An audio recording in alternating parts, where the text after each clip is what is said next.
Somewhere inside the Kremlin, there is a quiet realization settling in.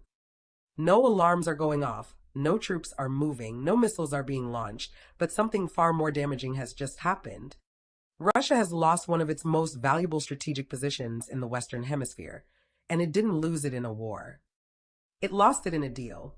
For nearly 20 years, Moscow treated Venezuela not like a country, but like an energy asset, a pressure point, a lever it could pull whenever it wanted to shake the global oil market.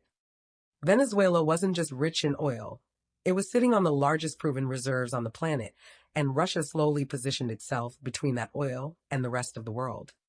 When the United States stepped back, Russia stepped in, and that wasn't an accident, it was strategy. When U.S. sanctions pushed American companies out of Venezuela years ago, a vacuum was created, and in geopolitics, vacuums don't stay empty. Russian state-linked oil firms moved in, not with charity, but with contracts, loans, and control.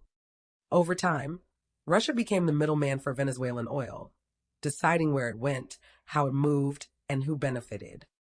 That gave Moscow leverage far beyond Latin America.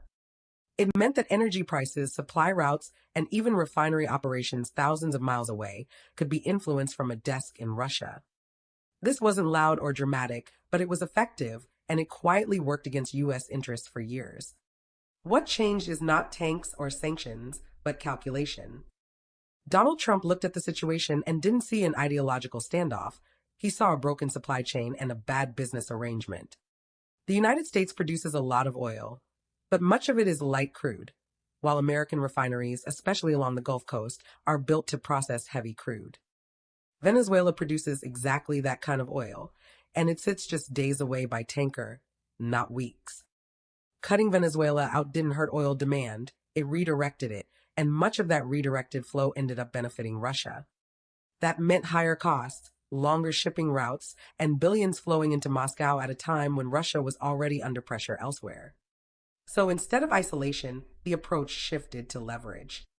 Quiet negotiations reopened limited, tightly controlled oil cooperation, not as friendship, not as approval, but as transaction.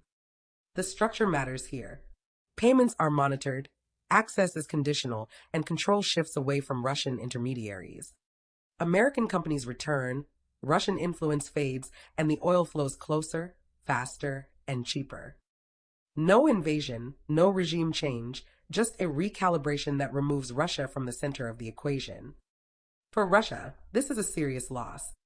Energy leverage is one of Moscow's strongest tools, and losing a foothold this close to the United States weakens its ability to manipulate markets and pressure economies.